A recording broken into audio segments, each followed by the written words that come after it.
आइए हजरत, अब बिना तफसील ताखिर आलम नबी फाज़िल ज़ील हजरत अल्लामा हजरत अल्लामा व मौलाना मुफ्ती मोहम्मद शरीफ आलम साहब क़िबला को महक पिलाया जाए। उनके आने से कबल जोरदार नारा लगा के दिखाएं, जी लगा के बोले नारे तकबीर, नारे रिसालत, मौलाना मुफ्ती शरीफ आलम साहब क़िबला हुजूर मुजाहिदे अहले सुन्नत, उर्से मुजाहिदे अहले सुन्नत, नारे तकबीर, नारे रिसालत।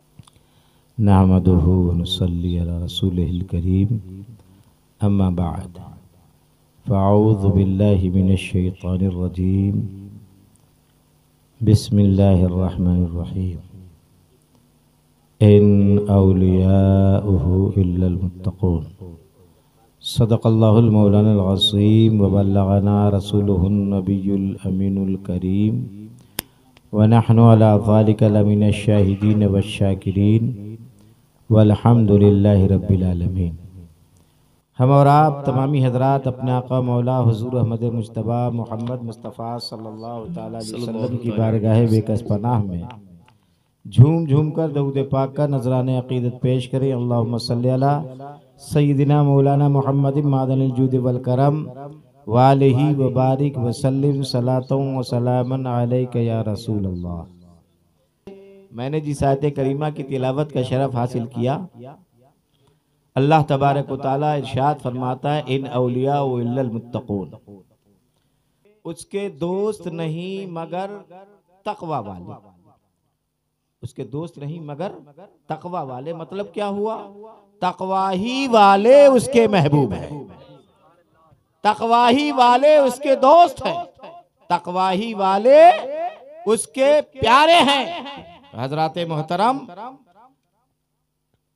हम अल्हम्दुलिल्लाह ऐसे बुजुर्गों से वाबस्ता हैं कि जिनकी चौखट से तक़वे की भीख मिलती, जिनकी चौखट से तक़वे की भीख मिलती है। और हम अपने ज़माने में सबसे बड़ा मुत्तकी ताजुश शरिया को समझते हैं, समझते हैं कि नहीं समझते हैं? लेकिन ताजुश शरिया के नज़दीक जो सबसे बड़ा तक़वा वाला था वो कौन था? माशाअल्लाह। लिखते हैं सरकार ताजुश शरिया से पूछो तो फरमाते हैं कि आज लोग तक़वे की बात करते हैं, आज उस मेयार का कोई मुत्तकी नहीं है। क्यों? मुत्तकी बनकर दिखाए इस जमाने में कोई एक मेरे मुफ्ती आज़म का तक़वा, एक मेरे मुफ्ती आज़म का तक़वा छोड़कर। हजराते मोहतरम, और उसी तक़वा वाले के खुलफा में एक नाम हज़रतुल अल्लाम शेख तरीक़त हुजूर अब्दुल अहद अलैहि रहमतो व रिदवान भी हैं। हुजूर मुफ्ती आज़म हिंद को आपने क्या जाना? हुजूर मुफ्ती आज़म हिंद को हमसे ज्यादा जानने वाले हमारे पीरो मुर्शिद हुजूर ताजुश शरिया। हुजूर ताजुश शरिया जितना हुजूर मुफ्ती आज़म हिंद को जानते हैं हम नहीं जान सकते। और हमने जो जाना है उनके बताने से जाना है, हमने जो जाना है उनके बताने से जाना है। मैंने पूछा, हुजूर आपने यहाँ भी पढ़ा, फिर यहाँ से मिस्र भी गए, बड़ी मेहनत की, बहुत ज़्यादा इल्म हासिल किया, तो सबसे ज़्यादा आपको फ़ायदा मिस्र में मिला होगा। फरमाया, सुनो नहीं शराफ, मैंने बरेली शरीफ में पढ़ा, एक से एक उस्ताद से पढ़ा, एक से एक आलिम और शेखुल हदीस से पढ़ा।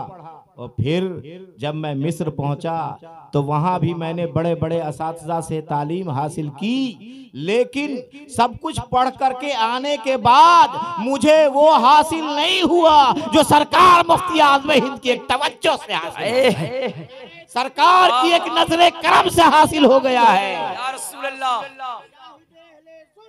जिंदाबाद। हजराते मोहतरम, तो अब बताओ, हुजूर ताजुश शरिया पे एक नजर सरकार मुफ्ती आज़म डाल दे तो हुजूर ताजुश शरिया अख्तर रजा से ताजुश शरिया बन जाए, और अगर हजरत सैयदना अब्दुल अहद पे डाल दे तो वो मुजाहिद सुन्नी है। नारे तकबीर, नारे उर्से हुजूर मुजाहिदे अहले सुन्नत, उर्से हुजूर मुजाहिदे अहले सुन्नत, उर्से हुजूर मुजाहिदे अहले सुन्नत। सैयद इमरान हाशमी साहिब क़िबला, सैयद इमरान हाशमी साहिब क़िबला, नारे तकबीर, नारे सरकार मुफ्ती आज़म हिंद, आपको मालूम है आला हजरत ने अपने खुलफा में जिनको अपना बेटा कहा है, जानते हैं वो कौन है? हुजूर बुरहाने मिल्लत।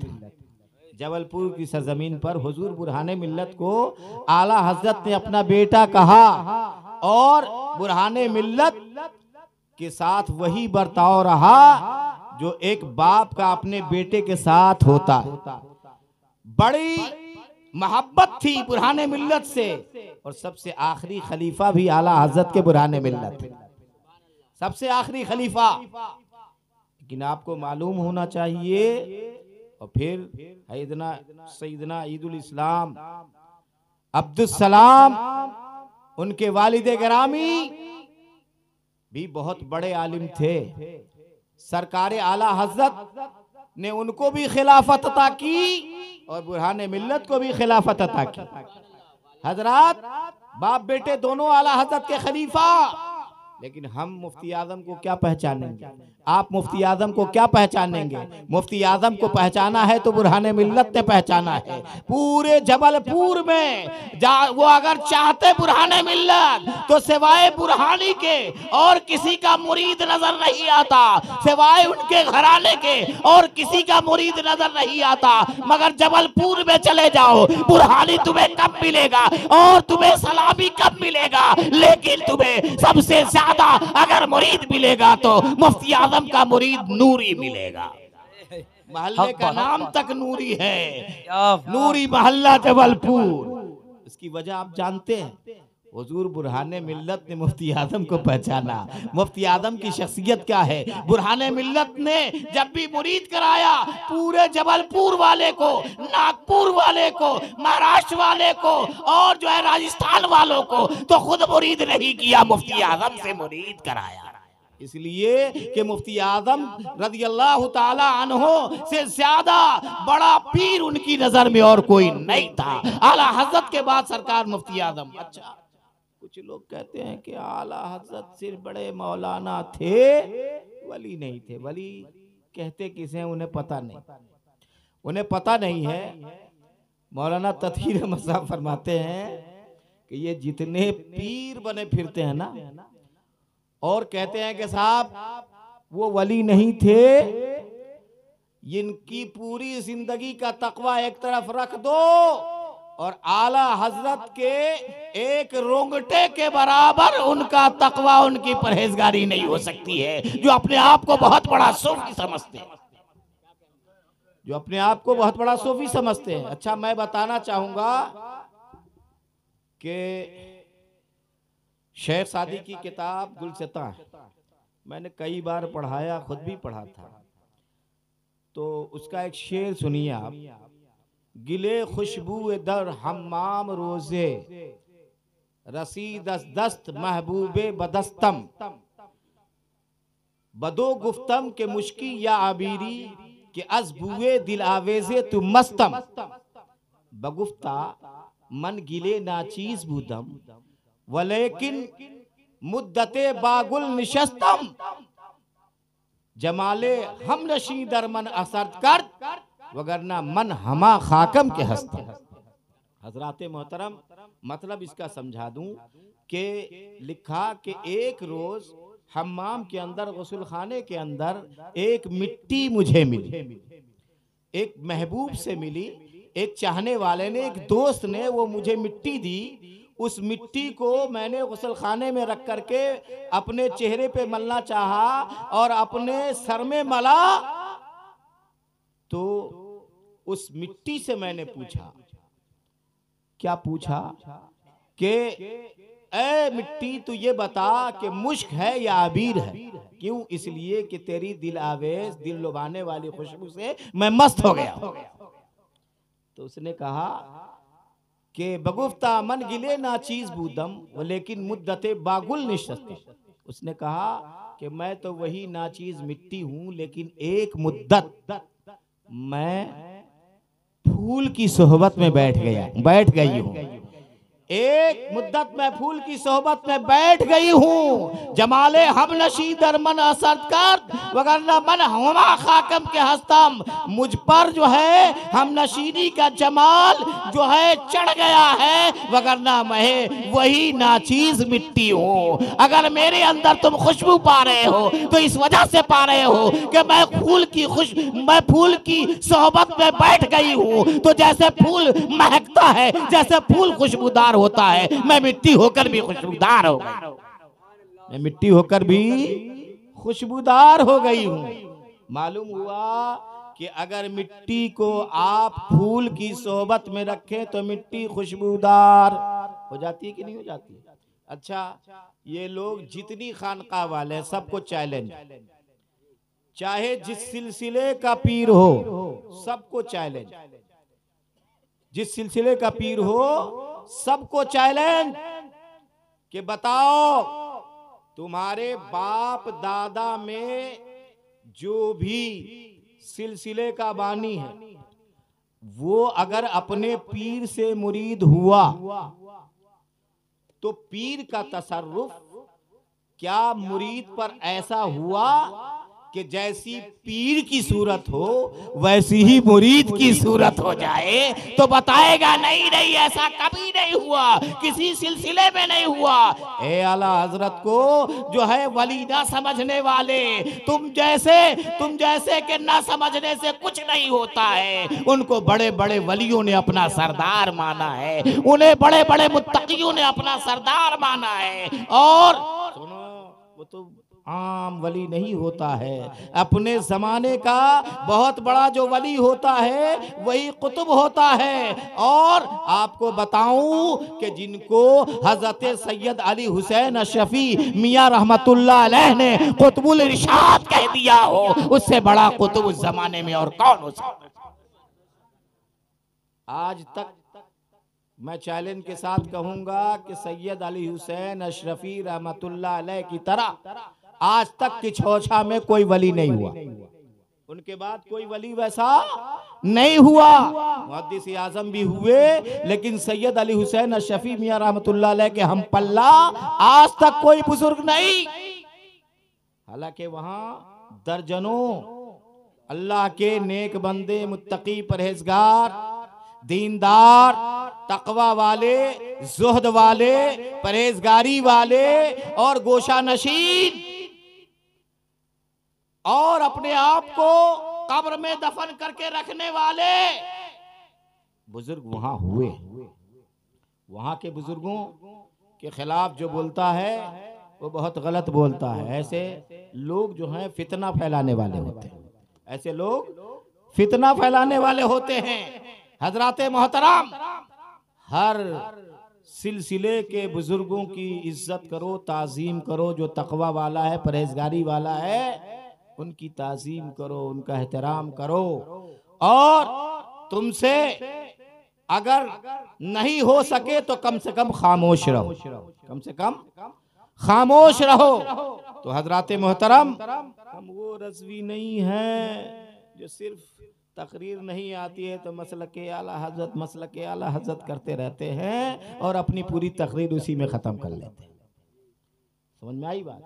मसलके आला हजरत क्या है वो हम बताते हैं, लेकिन ये बात अधूरी रह जाएगी जब तक मैं अपनी वो बात पूरी न कर लूं कि मैंने कहा कि हर खानका के जो बानिये सिलसिला है उनको चैलेंज है कि वो बता दें कि उनके पीर ने उसको अगर मुरीद किया हो तो वो मुरीद अपने पीर की शक्ल का हो गया हो। यहाँ तक के पीर के जो दूसरे मुरीदीन है वो धोखा खा गए।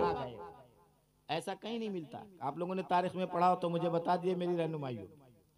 लेकिन आला हजरत वो मुरीद हैं कि जब गोशा से, जब निहान खाने से, जब पीर के पास से वो निकल करके आए तो मुरीदीन खड़े हो गए और उन्होंने समझा कि हमारे पीर साहब आ गए, वो धोखा खाने लग गए, सबके सब खड़े हो गए। क्यों? इसलिए कि जैसी सूरत हजरत अबुल हुसैन अहमद नूरी मारहरवी की थी, वही सूरत आला हजरत की हो गई थी। जो रौनक अहमद नूरी मारहरवी के चेहरे पर थी, वही रौनक आला हजरत के चेहरे पर भी हो गई थी। जो जो जो जो उनके अंदर रोशनी फूट रही थी, वही रोशनी आला हजरत के चेहरे से भी फूट रही थी। मतलब यह है कि हर एक मुरीद होता है, लेकिन पीर का तसर्रुफ जैसा आला हजरत पर हुआ है और किसी मुरीद पर किसी पीर का नहीं हुआ। वाह वाह वाह वाह, क्या बात है, सुभान अल्लाह सुभान अल्लाह। हजरत मोहतरम, जिस पीर ने जाहिरी सूरत को भी बदल दिया, अपने रंग में रंग दिया, अपनी सूरत में मुतमस्सिल कर दिया, उस पीर ने क्या क्या नहीं दिया होगा। उस पीर ने क्या क्या नहीं दिया होगा। प्यारे मुसलमानों, अरे अहमद नूरी मारहरवी की बात छोड़ दो, उनके बाद के पीर अबुल हुसैन नूरी मारहरवी हैं। आला हजरत पूछते हैं कि बरतर क़ियास से, आला हजरत फरमाते हैं बरतर क़ियास से है।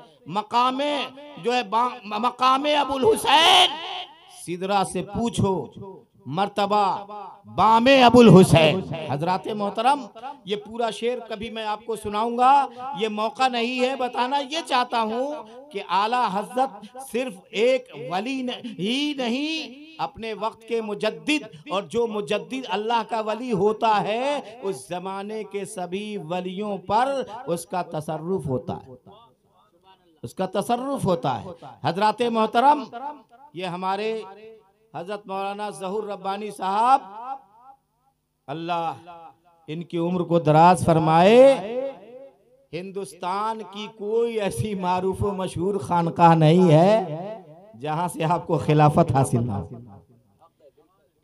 हर जगह से आपको खिलाफत हासिल, और हर एक बुजुर्ग के आप जो है मुकर्रब, और हर एक बुजुर्ग की ताज़ीम व तौक़ीर करने वाले, और हर एक बुजुर्ग का नाम बनाम जो है तज़किरा करने वाले, उनके नाम फातिहा देने वाले। तो सुनो, जो शख्स अपने बुजुर्गों का नाम लिया करता है, जमाना भी उसका नाम लिया करता है, जमाना भी उसका नाम लिया करता है। प्यारे मुसलमानों, तो मैं ये बताना चाहूंगा कि इन औलिया इल्लल मुत्तकून जो है नहीं है उसके दोस्त मगर तकवा वाले। प्यारे मुसलमानों, बुरहाने मिल्लत की बात आई थी, तो बुरहाने मिल्लत रज़ी अल्लाह ताला अन्हो ने दावत की थी। आप जो है दावत में तशरीफ ले गए थे। बुरहाने मिल्लत जो है नागपुर लेकर के गए, और जब नागपुर लेकर गए तो एक जगह दावत हुई, और जब दावत हुई तो सबके सब ने जो है खाना खाया, और सबके सामने एक एक फिरनी की प्याली थी, सबने जो है एक एक प्याली जो है खा ली। लेकिन हुजूर मुफ्ती आज़म हिंद की जो है बारगाह में लोगों ने 2 प्याली पेश की, 2 प्याली पेश की, तो आपने एक ही प्याली खाई। उसके बाद लोगों ने कहा, हुजूर ये प्यालियां तो बहुत हैं, और जितने लोगों के सामने ये प्यालियां आई हैं फिरनी की, ये सब आपके सदक़े में आई हैं, आप चाहे तो 10 प्यालियां खा सकते हैं, ये फिरनी बहुत अच्छी है, एक प्याली और खा लीजिए। सरकार मुफ्ती आज़म हिंद ने फरमाया, नहीं नहीं, सबके लिए एक एक प्याली आई है, सब एक एक प्याली खाएंगे, मैं 2 प्याली क्यों खाऊंगा, मैं एक ही प्याली खाऊंगा। तो बुरहाने मिल्लत ने फरमाया कि हुजूर ये आपका तकवा है। कहा, तकवा मेरा क्या, तकवा तो आला हजरत का था, तकवा तो आला हजरत का था। उन्होंने फरमाया कि आला हजरत एक जगह दावत में तशरीफ ले गए, और जब दावत में तशरीफ ले गए तो आपके सामने एक प्याली में गोश्त रखा गया, उसमें शोरबा भी था, उसमें बोटी भी थी, आपने बोटी से रोटी खा ली, अब शोरबा बच गया, आप बैठे हैं इंतजार कर रहे हैं साहिबे खाना का कि साहिबे खाना आए तो मैं इजाजत लूं, इसलिए कि हमें रोटी जो है खाने के लिए जो प्याली में बोटी दी गई थी, मैंने बोटी से रोटी खा लिया है, अब ये शोरबा बच गया है, अब ये साहिबे खाना का होगा। तो आपने साहिबे खाना को बुलाया, कहा कि आपकी इजाजत हो तो ये शोरबा पी लूं। आपकी इजाजत हो तो ये शोरबा पी लूं। हजराते मोहतरम आज के पीरों की तरह नहीं थे कि हजराते मोहतरम कोई एक साहब पीर साहब बन गए तो अपने मुरीद के यहाँ पहुंचे तो एक को लेकर के नहीं, दो को लेकर नहीं, कभी 10 को लेकर के पहुंच गए, कभी 20 को लेकर के पहुंच गए और उसके बाद अपने मुरीद पर बोझ बन गए। और उसके बाद उन्होंने कहा पेट भर के खुद खाया, अपने साथ वालों को खिलाया और खिलाने के बाद खुद तो नजराना लेंगे ही, साथ वालों को ले गए, अरे भैया इनको भी कुछ खर्चा दो। प्यारे बताओ ये कौन सा तरीका है? प्यारे अगर सुनना हो, तकवा देखना हो तो आला हजरत की बारगाह में चलो, तकवा देखना हो तो हुजूर मुफ्ती आज़म हिंद की बारगाह में चलो, अगर तकवा देखना हो तो महाराजा शरीफ की खानकाह के बुजुर्गों के पास चलो, तकवा देखना हो तो आप जो है बिलग्राम शरीफ के बुजुर्गों की बारगाह में पहुंचो, तकवा देखना हो तो कालपी शरीफ के बुजुर्गों की बारगाह में पहुंचो, और अगर आपको तकवा देखना हो तो हेरा शरीफ की खानकाह के बुजुर्गों में चले जाओ। हजरते मोहतरम ये हजरते सैयद इमरान हाशमी साहब जो हमारे इस बज़्म की रौनक हैं, ये उसी गुलसितां के एक महकते हुए फूल हैं जिनके लिए हम और आप शजरे में पढ़ते हैं, बहरे इब्राहिम हम पर नारे गम गुलजार कर, भीख दे दाता भिकारी बादशाह के वास्ते। हजराते मोहतरम ये उन्हीं की औलाद हैं जो यहाँ तशरीफ फरमा, और इसको आप कम न समझो, इसको आप कम न समझो कि आप इनकी जियारत कर रहे हो, आप इनकी जियारत कर रहे हो इसलिए कि निस्बतें बहुत बरकत लाती, निस्बतें बरकत लाती हैं, निस्बतें बरकत लाती हैं प्यारे मुसलमानों। और इसको भी मैं आला हजरत की जिंदगी से जोड़ के ही बताऊंगा। आला हजरत लिखते हैं कि मैंने अपने दादा को ख्वाब में देखा और देखा कि आपने मुझे बहुत ऊंचाई पर पहुंचा दिया, और ऊंचाई पर पहुंचाने के बाद फरमाया कि मैंने 11 दर्जे तक तुम्हें पहुंचा दिया, मैंने 11 दर्जे तक तुम्हें पहुंचा दिया है, और अनकरीब तुम्हारे दर्द दिल की दवा करने वाला जो है तुम्हें मिल जाएगा, जिसके लिए बदायूं से तुम्हारे पास एक शख्स आएगा जो तुम्हें मारहरा पहुंचाएगा, वहां से तुम्हें वो दौलत मिल जाएगी। तो सरकार आला हज़रत फरमाते हैं कि ये हमारे दादा हुजूर जो अल्लाह के वली थे, ये उनका फैजान है, ये उनके निस्बत का सदका है कि मारहरा शरीफ की खानकाह का मैं मुरीद बन गया, खानकाह का मैं मुरीद बन गया। क्यों? इसलिए आज बड़ी आसानी से सबको खिलाफत मिल जाती है ना, और हमारे हजरत ने भी खिलाफत देखा तकसीम फरमा रहे, समझ रहे हैं ना, लेकिन महाराजा शरीफ की खिलाफत इतनी आसानी से नहीं मिलती थी। और मैं तो कहूँगा कि जितने शराइत मुरीद होने के लिए वो लोग मुकर्रर करते थे हमारे मशाइख, इतने शराइत अब पीरों में भी नहीं पाई जाती, इतने शराइत अब पीरों में भी नहीं है।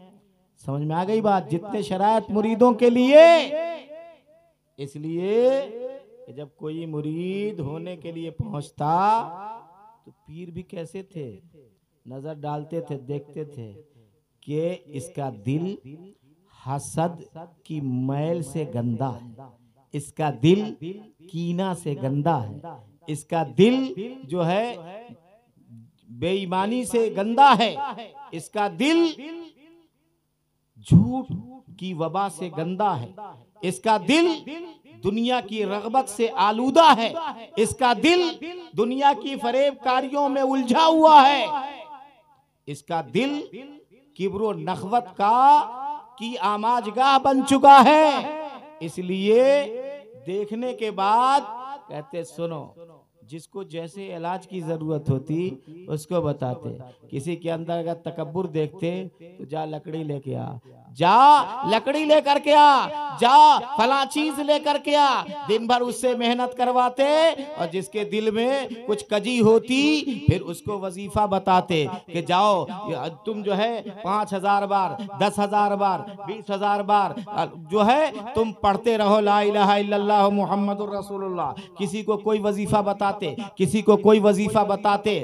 जब उसके अंदर जितनी गंदगी होती, जब बिल्कुल साफ सुथरा उसका दिल कर देते, उसको बिल्कुल साफो शफाफ बना देते, जब उसका दिल इस लायक देखते, जब उसका जिस्म इस लायक देखते कि हम जो अमानत देंगे इस अमानत की ये हिफाजत कर सकता है, तब वो जाकर के मुरीद किया करते थे, तब जाकर के मुरीद बनाते थे। प्यारे मुसलमानों, आज तो मुरीद से कोई पूछता नहीं है कि तुम क्या धंधा करते हो, तुम क्या काम करते हो, तुम्हारा क्या बिजनेस है, तुम्हारे क्या हालात है, तुम जो है क्या खाते हो, तुम क्या पीते हो। हाँ हाँ, ये बात थी सरकार मुफ्ती आज़म हिंद में। सरकार मुफ्ती आज़म हिंद की बारगाह में कोई नजराना लेकर के जाता तो सबसे पहले आप पूछते, बताओ आपका पेशा क्या है, आपका पेशा क्या है। अगर वो सही पेशा बताता, जायज पेशा बताता, सरकार मुफ्ती आज़म हिंद उसके नजराना को कबूल फरमाते। लेकिन अगर कोई पेशा ऐसा बता देता जो पेशा खबीस है तो सरकार मुफ्ती आज़म हिंद उसके नजराना को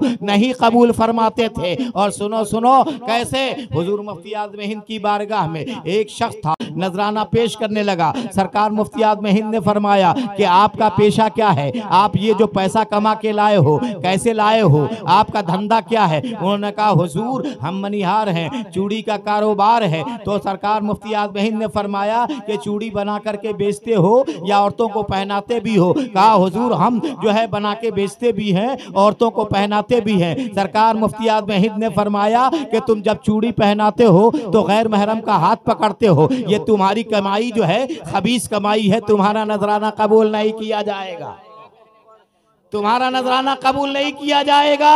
हुजूर मुफ्ती आज़म हिंद की बारगाह में कोई पहुंचता और तो पूछते आपका पेशा क्या है, आप कैसे पैसा कमाते हो, ये पैसा जो मेरे पास लाए हो ये पैसा कैसा है। कहता हुजूर हमारा बहुत बड़ा सैलून है, हमारा बहुत बड़ा सैलून है, हम आम कौम के नाई हैं, हमें लोग नाई के नाम से जानते हैं, हम बार्बर हैं, हम जो है लोगों के बाल काटते हैं, हम जो है लोगों के बाल काटते हैं, बाल तराशते हैं। तो सरकार मुफ्ती आज़म हिंद फरमाते कि अच्छा आप सिर्फ बाल ही काटते हो या लोगों की दाढ़ी भी मूड़ते हो। तो कहता हुजूर हमें तो सब काम करना पड़ता है, जहां बाल काटते हैं वहीं दाढ़ी भी मूड़नी पड़ती है। सरकार मुफ्ती आज़म हिंद फरमाते कि ये पेशा खबीस है, इसकी कमाई जायज नहीं है, ऐसा पैसा मैं नहीं लेता हूँ, ऐसा नजराना मैं कबूल नहीं करता हूँ। है कोई पीर जो आज पूछे मुरीदों से, नहीं नहीं पैसा जैसा भी दे पीर पकड़ लेता है, ले लेता है, खुश हो जाता है,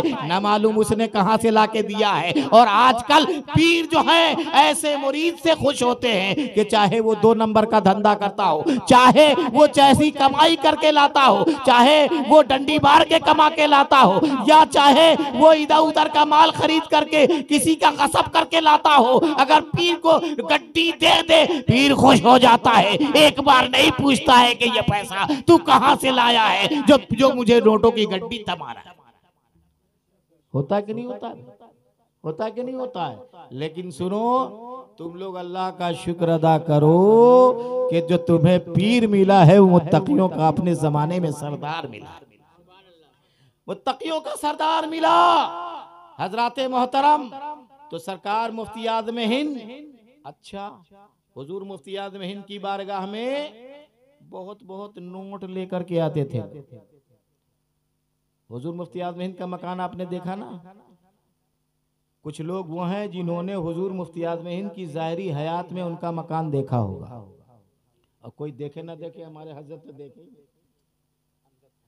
है ना, कोई देखे ना देखे ये तो देखे ही है। वो 100 बरस पहले का बना हुआ मकान सरकार मुफ्ती आज़म हिंद के मुरीद आज अगर कोई 10-20 लाख वाले को अगर 5 करोड़ वाले को बना ले सो तो बहुत बड़ा सेठ मेरा मुरीद है। लेकिन हुजूर मुफ्ती आज़म हिंद के मुरीद 3 थे, मुरीदीन अरबपति खरबपति। हुजूर मुफ्ती आज़म के मुरीदीन क्या थे? अरबपति, खरबपति। और पहुंचते पीर की बारगाह में तो अर्ज करते, हुजूर आप और ऐसे टूटे फूटे मकान में, आप और ऐसे पुराने मकान में, आप और ऐसे खस्ता मकान में, हुजूर आपकी इजाजत हो तो हम इसको शीश महल बनवा देंगे। आपकी इजाजत हो तो हम शीश महल बनवा दें और ऐसी बिल्डिंग बनवा दें कि पूरी बरेली क्या, इसकी मिसाल पूरे हिंदुस्तान में ढूंढनी मुश्किल हो जाए। ऐसा मकान आपका बना देंगे, सिर्फ आप इजाजत अता फरमा दीजिए। सरकार फरमाते, मैं दुनियावी मकान बनाने के लिए पीर नहीं बना हूं, ये दिल का मकान जो टूटा हुआ है उसको बनाने के लिए पीर बना। मैं अपना मकान चमकाने के लिए पीर नहीं बना, जिनका दिल स्याह हो चुका है उसको मैं चमकाने के लिए पीर बना। हजरात मोहतरम चाहते तो बनवा लेते। हुजूर मुफ्ती आज़म हिंद की बारगाह में अगर कोई कार लेकर के आता तो फरमाते कि ये कार मेरे लिए बेकार है। क्या फरमाते? ये कार मेरे लिए बेकार है।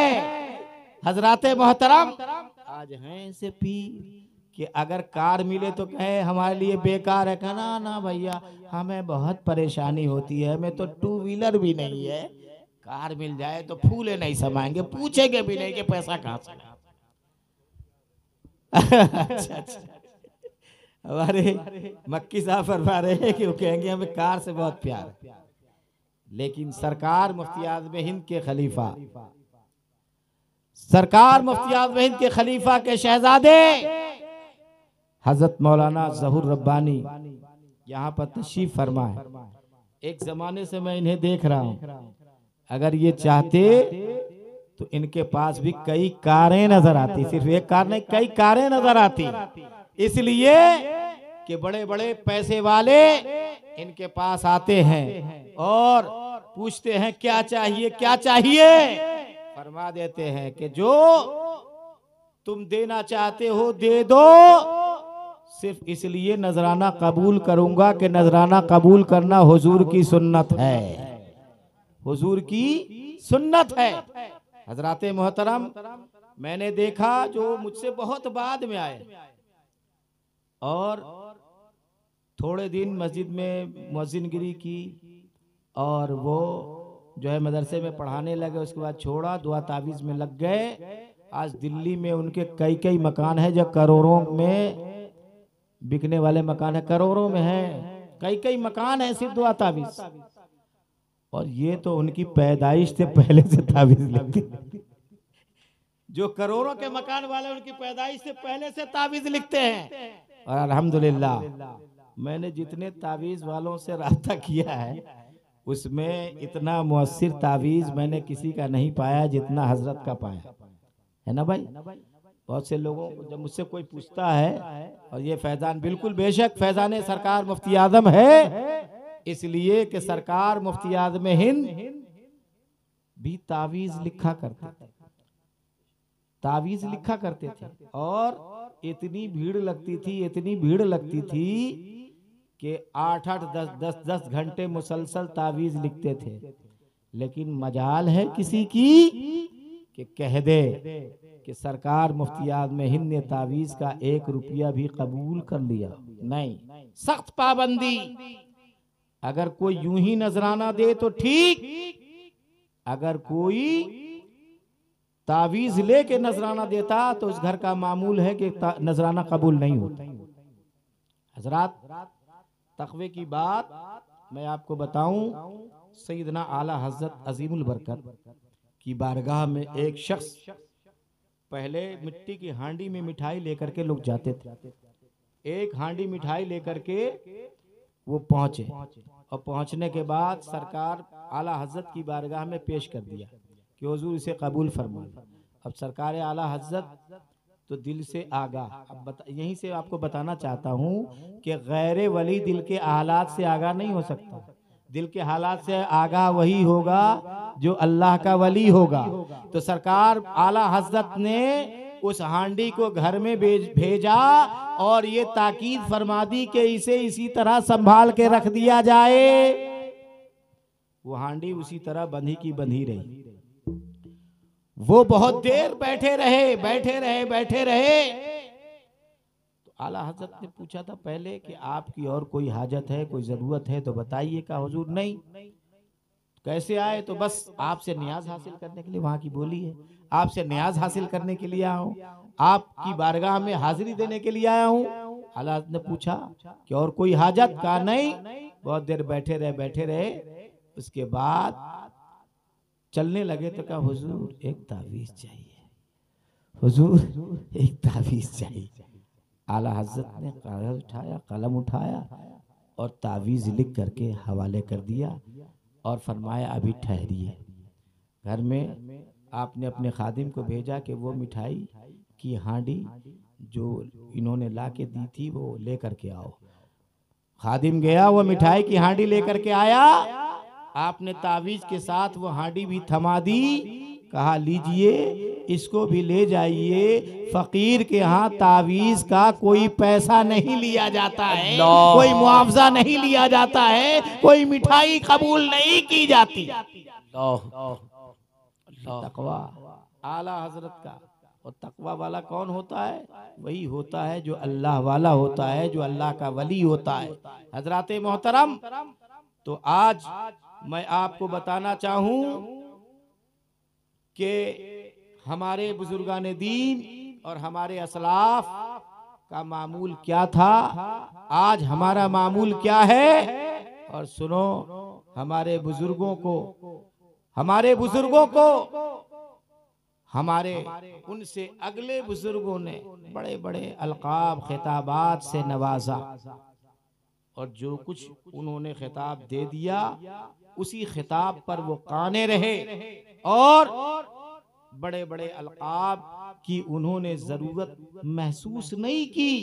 और प्यारे मुसलमानों, आपको मालूम है किसी जमाने में जो है दोस्त भाई थे, हुजूर मुफ्ती आज़म हिंद, बड़े भाई हुज्जतुल इस्लाम और छोटे भाई हुजूर मुफ्ती आज़म हिंद। तो वहाँ के लोग उनको बड़े मौलाना हुज्जतुल इस्लाम को कहते थे, छोटे मौलाना हुजूर मुफ्ती आज़म हिंद को कहते थे। लेकिन सरकार मुफ्ती आज़म हिंद ने कभी नाराजगी का इजहार नहीं फरमाया। क्यों? इसलिए कि उस जमाने में बड़े मौलाना छोटे मौलाना बड़ी बात थी। लेकिन आजकल अगर जरा सा कुछ बोलने आ गया तो कम से कम मुफ्ती से कम तो उसे बोला ही नहीं जाए, मुफ्ती से कम बोला ही नहीं जाए। एक तो मुझे भी लोगों ने मुफ्ती मुफ्ती कहना शुरू कर दिया है, हालांकि मैं तो अपने आप को अभी भी तिफले मकतब और बहुत कमतर इल्म वाला समझता हूँ। और मैं क्या करूं कि औलादे रसूल जो अता कर दें तो मैं खुद प्रचार नहीं करूंगा, लेकिन मैं लोगों को मना भी नहीं कर सकता कि एक औलादे रसूल का ये खिताब दिया। समझ में आई बात?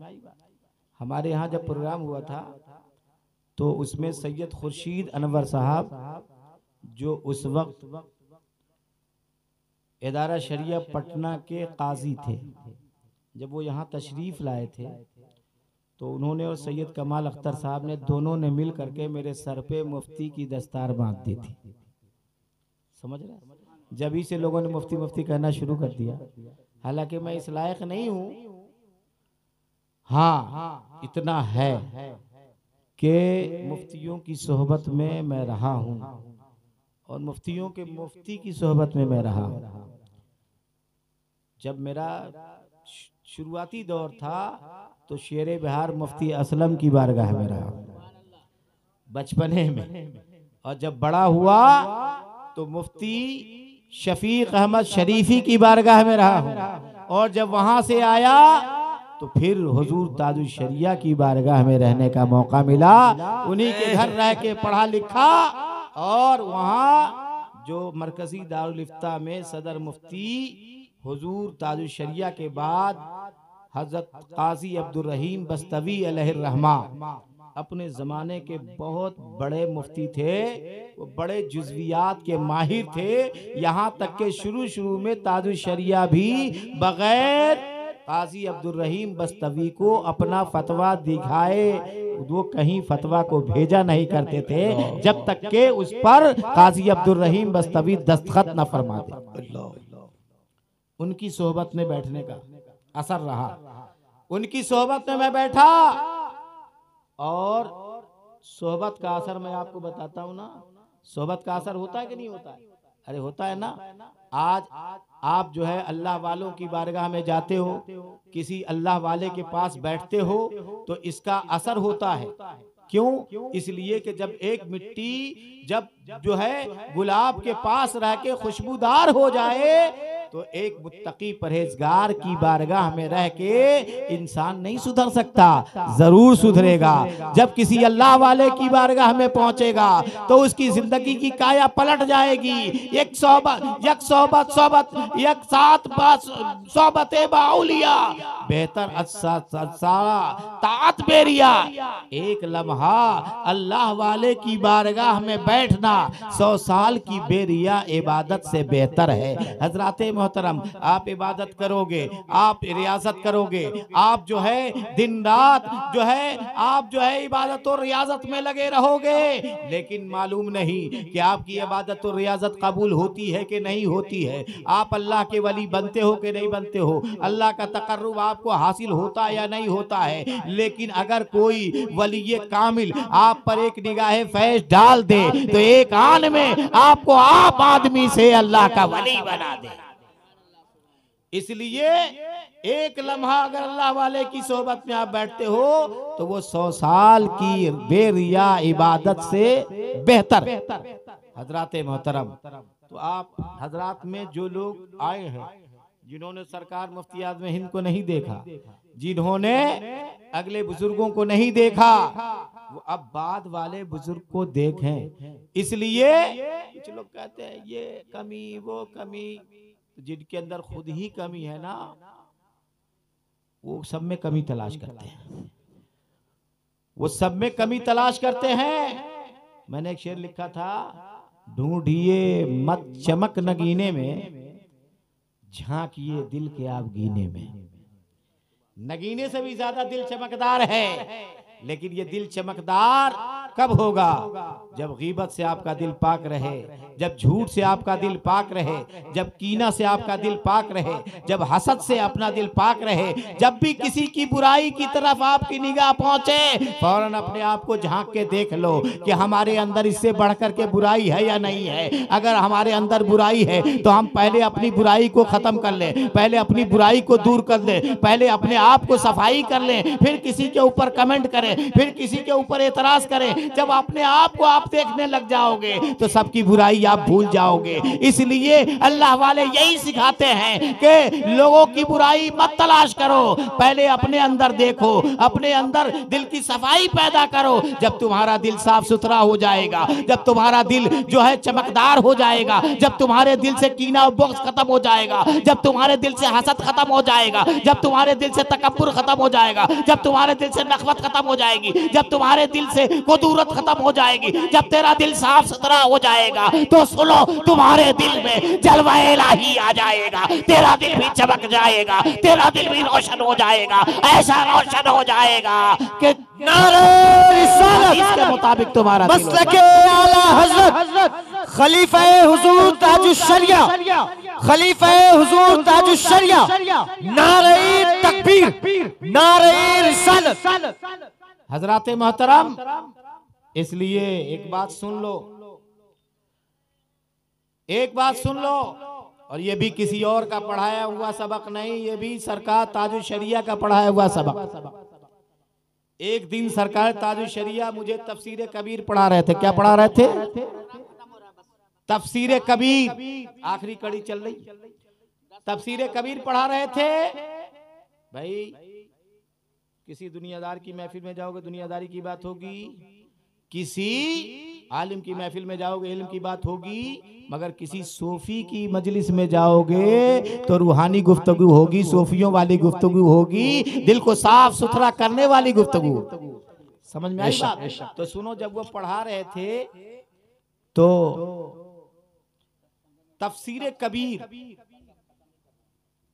कबीर जब पढ़ा रहे थे तो हजरत इमाम फखरुद्दीन राजी ने लिखा है कि हमारे लिए अल्लाह तबारक व तआला ने जन्नत बनाई है। जन्नत बनाई है ना, हमारे लिए क्या बनाई है? जन्नत। जो हम इबादत रियाजत करेंगे इसका सिला हमें क्या मिलेगा? जन्नत। इसके बदले में हमें क्या मिलेगी? जन्नत। तो हमारे लिए जन्नत वो है जिसको अल्लाह तबारक व तआला ने बनाया है, जिसमें नहरें रवा हैं, जिसके अंदर जो है पेड़ पौधे हैं, जिसकी मिट्टी मुश्की है और जिसके अंदर खुशबू है, जहाँ राहत का घर है, जहाँ बड़े बड़े मकान है, जहाँ एक मकान इतना बड़ा कि जहाँ तक निगाह पहुंचे इतनी लंबाई चौड़ाई मकान की है। ऐसा मकान आपको जन्नत में मिलेगा, जहाँ बाग है, जहाँ नहरें रवा हैं, जहाँ आराम ही आराम है। तो हमारी जन्नत वो है। और जलवे इलाही की जन्नत, जलवे इलाही की जन्नत क्या है? तो अल्लामा फखरुद्दीन राजी लिखते हैं कि जलवे इलाही की जन्नत मोमिन का साफो शफाफ दिल है। जलवे इलाही की जन्नत क्या है? मोमिन का साफो शफाफ दिल। जब तक के दिल साफ नहीं होगा, सारे ऐब से धुलेगा नहीं, चमकदार नहीं होगा, तब तक के जलवा इलाही उस दिल में नहीं आएगा। और जब तक के जलवा इलाही उस दिल में नहीं आएगा, तब तक तू अल्लाह का वली नहीं बन पाएगा। समझ में आई बात? जब तक के तू अल्लाह का, तब तक के तू अल्लाह का वली नहीं बन पाएगा। तो सुनो, अल्लाह तबारक व तआला बंदों से फरमाता है, मेरे बंदो, मैंने तुम्हारी जन्नत से तुम्हारे दुश्मन इब्लीस को निकाल दिया। मैंने तुम्हारी जन्नत से तुम्हारे दुश्मन इब्लीस को निकाल दिया। और तूने हमारे जलवे की जन्नत से अब तक इब्लीस को नहीं निकाला है। तूने कुदूरत को नहीं निकाला, तूने झूठ को नहीं निकाला, तूने गीबत को नहीं निकाला, तुमने बुराई के ख्याल को नहीं निकाला, तुमने और दूसरी कसाफत और गंदगी को दूर नहीं किया। इसलिए अल्लाह वाले चिल्ला कराते हैं और चिल्ला कराने में दिल की सफाई करवाते हैं, ज़र्ब इल्लल्लाह जो है लगवाया करते हैं, ताकि उसके दिल की जितनी गंदगी हो दूर हो जाए। जब गंदगी दूर हो जाएगी फिर उसे हम निस्बत अता करेंगे और उसका दिल साफ होगा। तो आज वो मुरीद बन रहा है, कल होके वो भी पीर बन जाए। तो प्यारे मुसलमानों, अल्लाह वालों से जुड़ो, अल्लाह वालों की मुखालफत ना करो। और सुनो, एक वली का बेटा होना भी मामूली बात नहीं है, वली का पोता होना भी मामूली बात नहीं है। ये भी निस्बतें बरकत लाती हैं हजराते मोहतरम। और सुनो, मैं आपको बताता हूँ कि ये भी निस्बतें बहुत बरकतें लाती हैं। और एक बात रह गई है कि मैंने कहा कि तुम्हारा दिल हुजूर की हदीस के मिस्दाक हो जाएगा। मेरे नबी ने फरमाया, इत्तकू फिरासतल मोमिनीन इन्नमा यंसुरु बिनूरिल्लाह। तुम मोमिन की फिरासत से डरो, इसलिए कि वो अल्लाह के नूर से देखता है। तो अल्लाह के नूर से कौन देखेगा? जिसके दिल में अल्लाह का नूर होगा वही देखेगा भाई, है ना भाई? तो एक मोमिन, ये हम जैसा आप जैसा मोमिन नहीं, मोमिन कामिल चाहिए। हजराते मोहतरम, मोमिन कामिल वो है कि जिसके दिल से जितने दुश्मनाने रसूल हैं सबकी मोहब्बत निकल जाए, जिसने अल्लाह के जो अल्लाह की शान में गुस्ताखी करने वाले उसकी मोहब्बत निकल जाए, जितने जो है बेदीन हैं उनसे वो दूर नफूर हो जाए, और जितने भी बेईमान हैं उनसे उनका वास्ता ना रहे, यहाँ तक के जो बदमज़हबों से मिलते हैं उनसे भी वो दूरी बनाने लगे, तो उसका दिल साफ हुआ करता है। मौला तबारक व तआला हम सबको बुजुर्गान दीन के फैजान से माला माल फरमाए और हम सब के दिलों को साफ सुथरा फरमा दे। क्यों? इसलिए कि एक अल्लाह के वली के बरसी की ये महफिल है, ये उनका उर्स है, और उस उर्स में उसके बहुत फ़वायद हैं जो इससे पहले उर्स चहल्लुम में 1 साल के उर्स में मैंने बताया था कि उर्स के क्या क्या फ़वायद हैं। लेकिन आज वक्त बहुत हो गया है और ये तो करम है हमारे सैयद इमरान हाशमी साहब का कि यहाँ ये तशरीफ़ फरमा है तो इतनी देर गुफ्तगू हो गई, वरना इनका फैज़ान नहीं होता, इनके बुजुर्गों का करम नहीं होता तो इतनी देर भी मैं गुफ्तगू नहीं कर पाता। इसलिए कि मैं जब कहीं जाता हूँ ना तो लगता है मुझे तो कुछ आता नहीं, मैं बोलूँगा क्या, मैं तकरीर क्या करूँगा, मैं बयान क्या करूँगा। लेकिन जब माइक पे आता हूँ तो बुजुर्गों का फैज़ान हो जाता है। जो कुछ मैंने बयान किया इसमें जो भी खामी हो मौला तबारक व ताला अपने फजल व करम से माफ़ फरमाए, और जो कुछ सेहत के साथ बयान हुआ अल्लाह ताला उसको कबूल फरमाए और हम सब को अपने मुकर्रब बंदों के फैज़ान से माला माल फरमाए।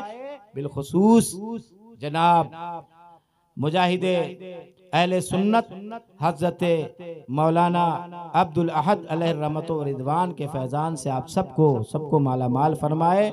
वमा अलैना इल्लल बलाग।